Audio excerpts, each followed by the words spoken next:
Hello, everybody. Happy Sunday. Sunday! It's the Sunday. The dogs are behind me. Look. And we're live. We're live. So this is a bit of an impromptu timing live. Am I going to have to kick you out? So this live is because, first of all, it's our 6-month birthday today. Woo woo! 6 months old, sip and share. Our membership club squad model thing is 6 months old. Look, don't man stay me. So in order to celebrate that, we had something planned for later on this afternoon, but we're doing it a little bit earlier.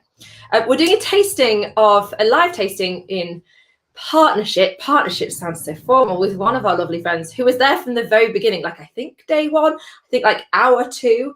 One of our lovely friends. So this is what we are tasting today, which is when you gin shelf number 4 is up, which is a Twisting Spirits kimchi gin. And the reason why we're tasting it with this lovely lady is because she's had it loads of times. Like, she's glugged it. She knows exactly what she's doing. Let's say hello to her.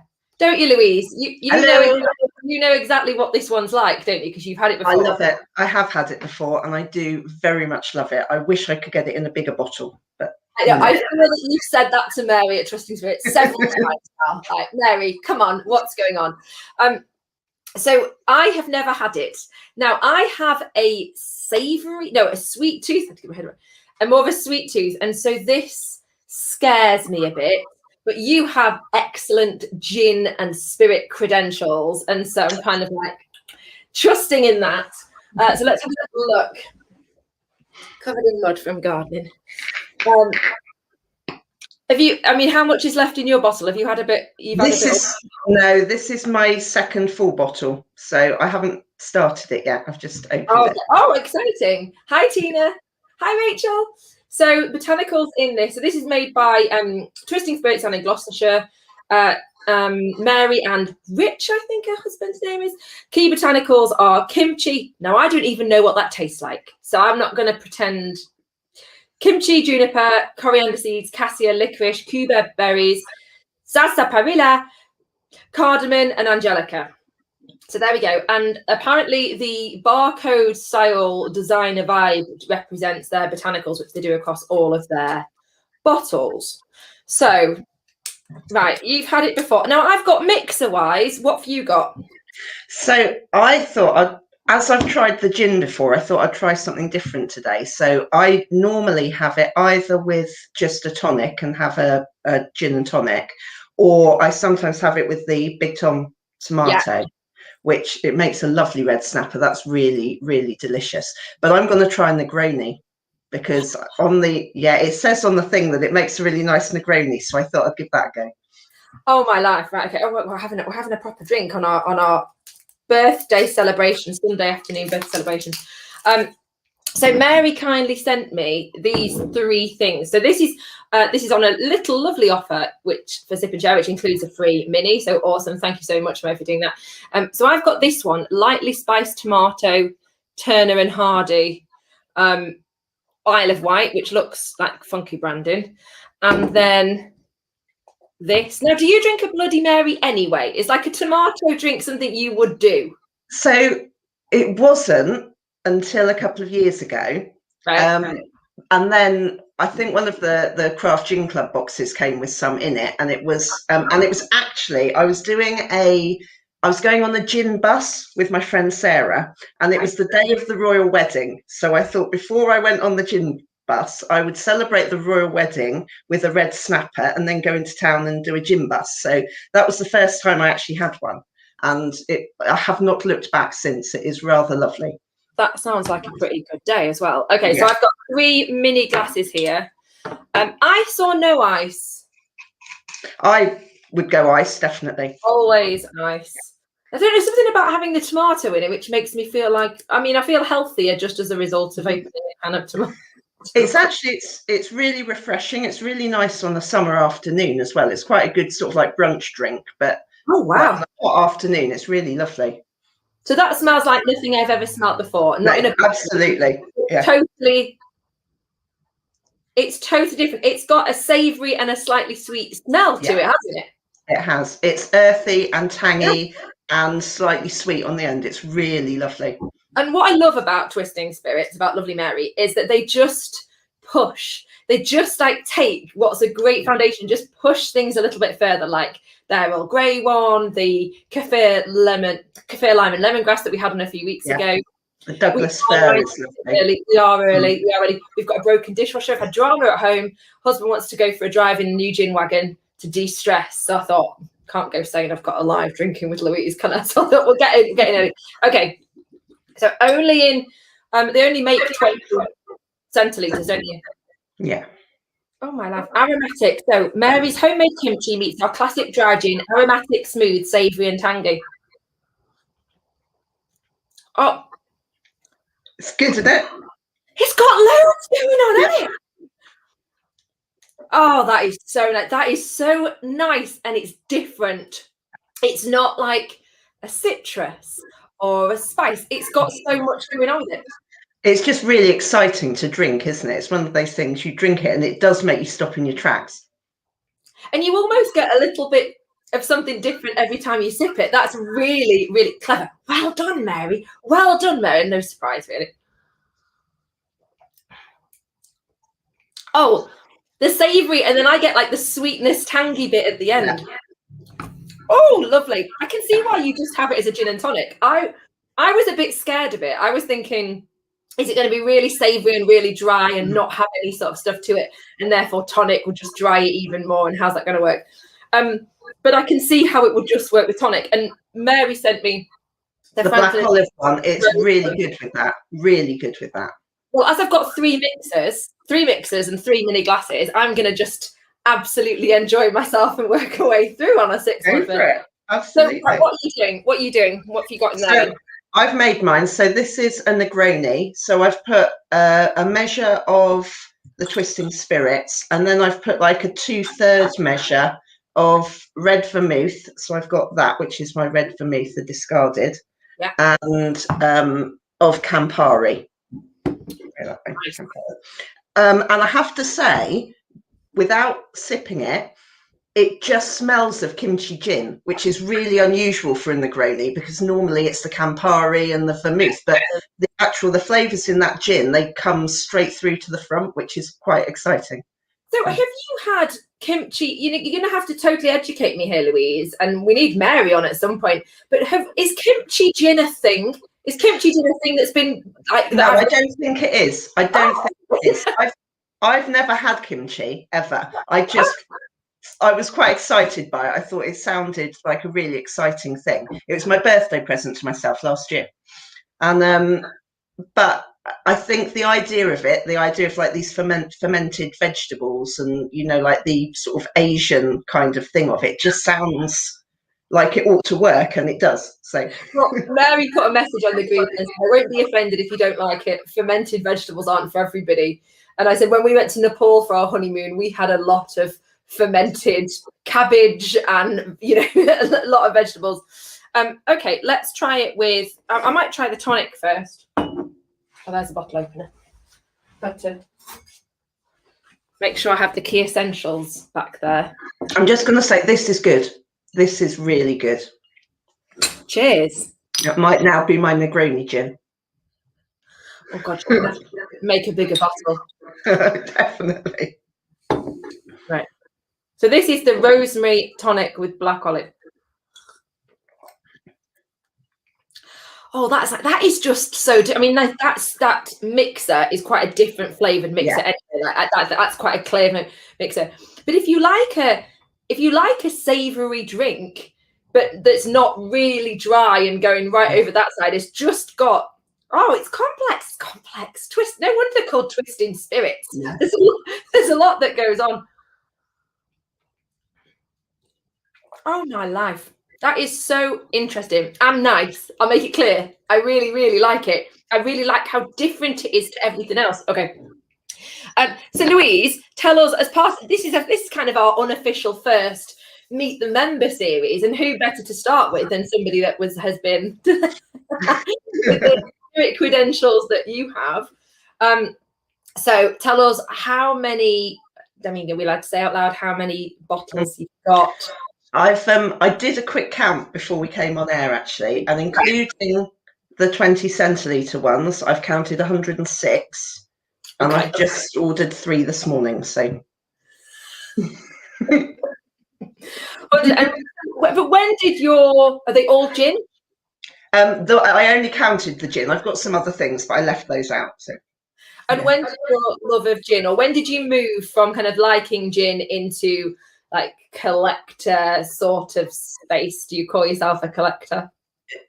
I guess I don't think of it like that. I'm just someone who likes buying gin, I think, is more where I come in. I wouldn't say it's actively a collection, because I'm quite happy to drink it. You know, I don't want to hang, although I do keep a lot of my empty bottles, so I'm a collector in that sense. I like to, yeah.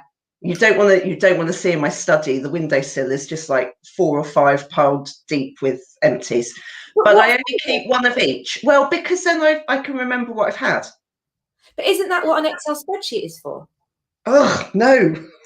What would I do with no? It takes a lot less space, though. Yeah, okay, I guess. Yeah. So every empty, or you just said one of each, and how many? No, and I do occasionally go through, and I'm like, actually, I didn't like that one that much. That can go. So I just kind of keep the ones that I really like. It's good. It's really good. Trust me. This does scare me. I'm not Mary. No. Hi, Mary. Oh, my life. I can see why you're called Twisting Spirits. Mary, you need to go back and watch the beginning of this. It's absolutely, I nearly swore, amazing. But this scares me. Yeah, no, I don't like tomato. No? Oh. Yeah, I've just lost 25 ml of gin. that just shows me that I definitely have a sweeter tooth, but also, but that maybe I just don't like. I don't think I've ever had a Bloody Mary. It tastes like cold tomato soup. It's a bit spicy, that one as well. There's a little bit of spice to it. Yeah, Mary, I love you, but I don't like this. But I do like your gin, so I just want to take the gin out of it. I'm going back to tonic. I'm going back to see. So now I'm even more scared to open this, and I'm just thinking. Yeah, no. If you don't like the Big Tom, don't try that, because that is really full on earthy. I think my husband will like that. Not that he's allowed anything that I have, because I get posh nice things. So I'm going to stick with gin tonic. But the fact that the big spice tomato mix Tom is not for me does not take away from how awesome the gin is. I love this, a realization that I'm not the biggest fan of spiced tomato mix. By instinct, why I've avoided it at weddings, you know, when someone says, yeah. I'm like, no, I'm going to go with just neat gin for me, thank you.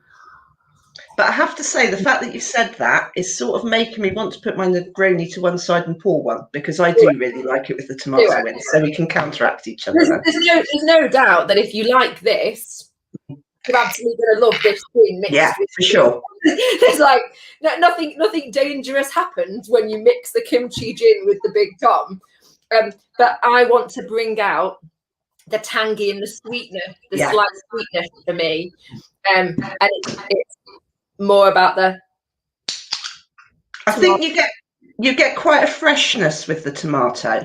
You know, it does definitely complement the gin, but obviously if you don't like tomato, it's not going to work. That's right. So, 106 bottles and a kind of bottle graveyard on your window ledge. Yes, that pretty much sums it up.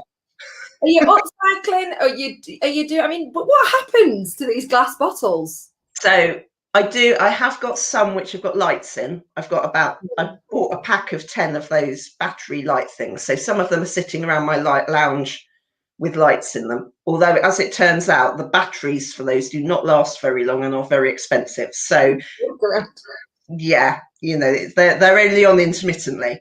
But no, I'm not really an upcycler. So it is more. It's sort of like you say, a graveyard. It's like the waiting post.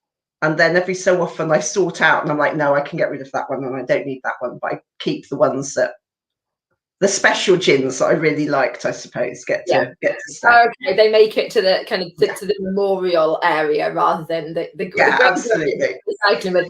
It's a memorial area. So what is your gin like style? What's the stuff you like? Because the reason why I spoke to you about this is because I was scared. You're a safe pair of hands, as is Mary at Twisted Spirits. But you have a lot of gin and a lot of good taste. So tell me what you like. So I do like, I really like citrus gins. I think for me, a flavour profile, if it's got some citrus in it or some spice or a bit of both, that really works. I like hefty gins. I like gins that kind of punch you a little bit. I don't really do wishy-washy flavours at all, which is Kimchi works really well for me. But then there's always something that surprises you, isn't there? So there'll be something and you'll think, actually, I just really love that. I like that really creamy mouthfeel that you get sometimes with gins.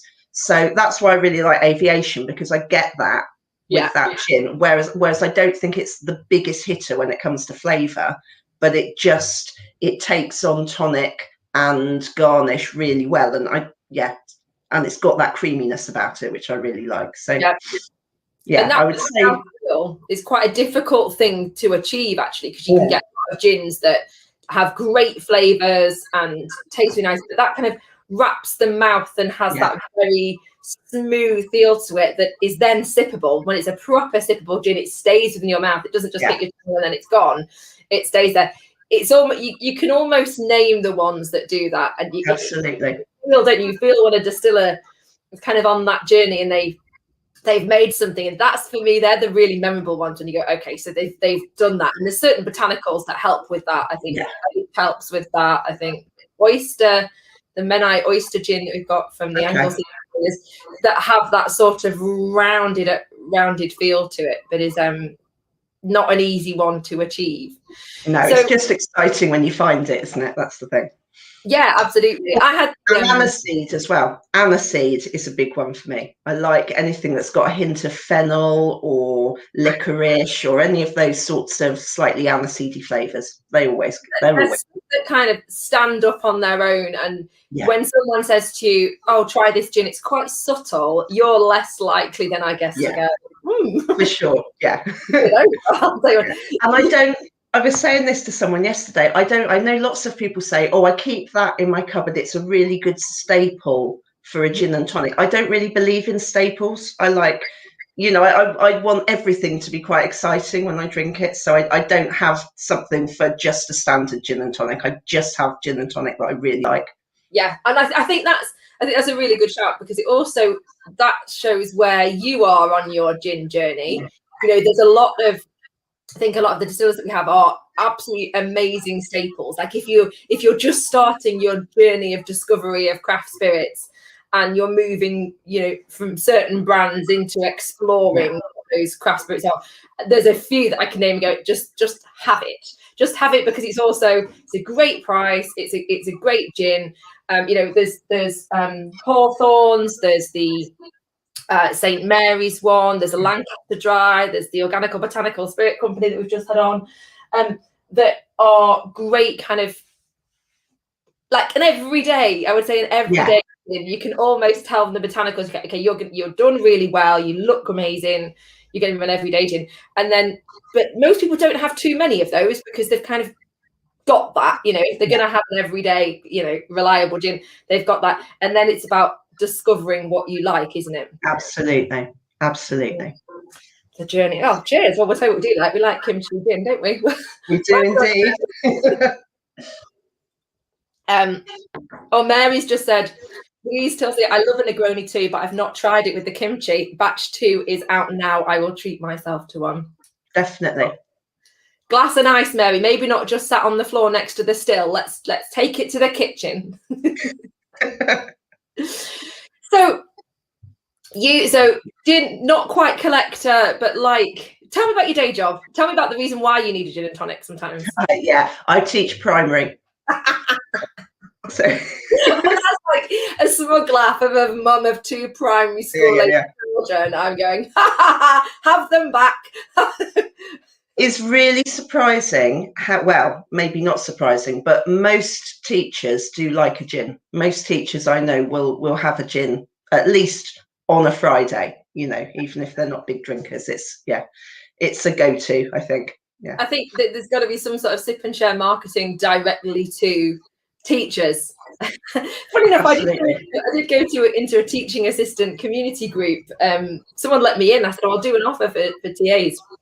And he was like, yes, that's a great idea. They need it for anybody. So, right, is this a bad question? How often do you have a gin and tonic? And do you pour a single, a double, a free pour, a cocktail? What do you have? What's your thing? A double. I'm a double. I tend to stick to a G&T. I don't tend to do. I do cocktails occasionally, but if I do, they tend to be the ones that don't require a cocktail shaker, where I can just stick a couple of things in a glass and drink it. Ease is the name of the game, I reckon. It was good on Friday when Nessie did that cocktail with the organic botanical with that one there. And she was like, we're going to build this one in the glass. I was like, oh, thank God, Ness. Just put some ice in. She was like, we're just going to layer. I was like, okay, if layer is the posh word for building it in the glass, layer me every time so I don't have to get any tools. No, absolutely. And I guess I probably do have a gin most nights, probably. And if it's a day when I know I don't have to get up in the morning, I will probably have 2 or 3. I might be being conservative in my estimates, possibly. So my new thing, and I did it last night actually, so I didn't really feel like I had a drink last night, although I did have some Hog Norton liqueur. Actually, that was my Hog Norton Sunday got moved forward a day. It's my new skinny coupe glasses from Vimacity, which are like dead small, so you barely like some ice, just drizzle of gin. Well, you fit as much gin in as you can, but it feels like I'm barely having a drink. There's nothing, versus you're glugging like, oh, look at the giant thing.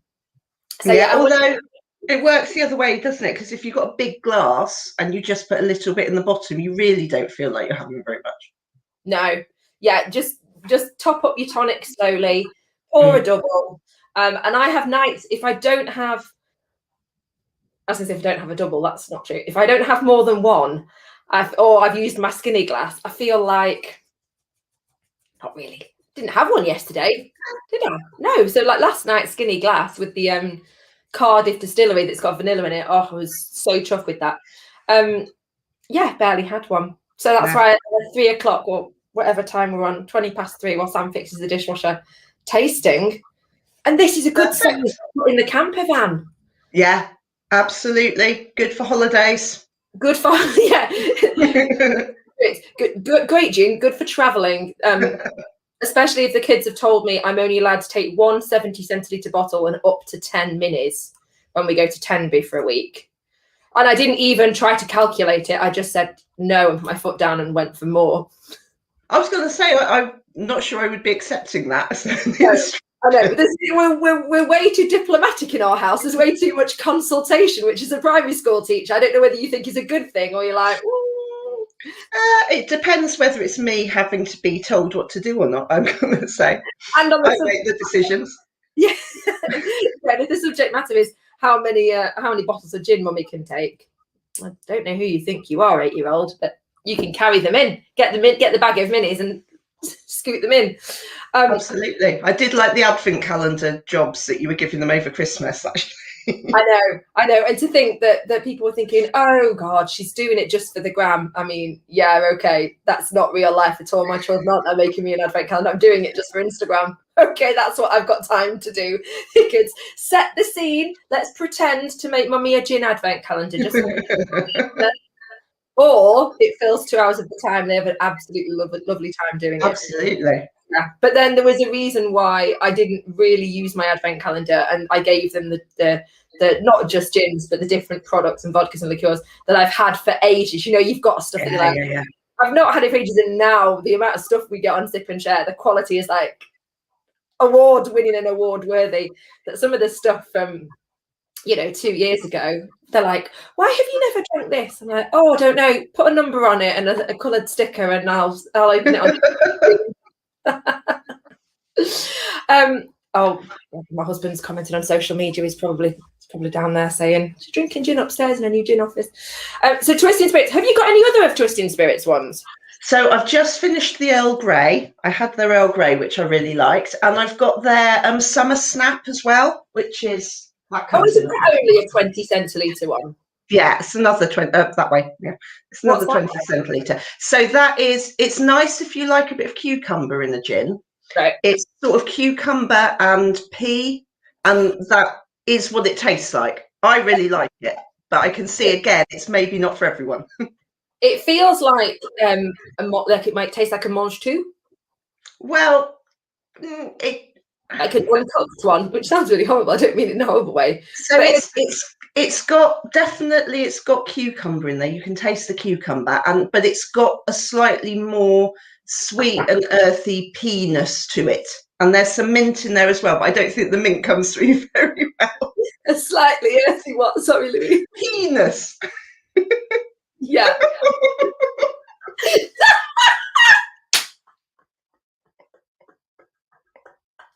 I can see it in my head. It looks very different.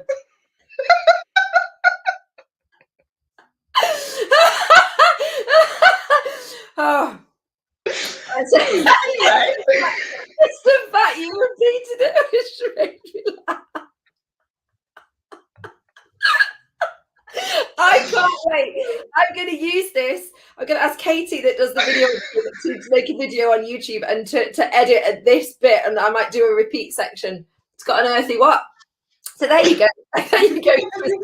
Yeah, just do bear in mind that I do teach primary school children. Oh God.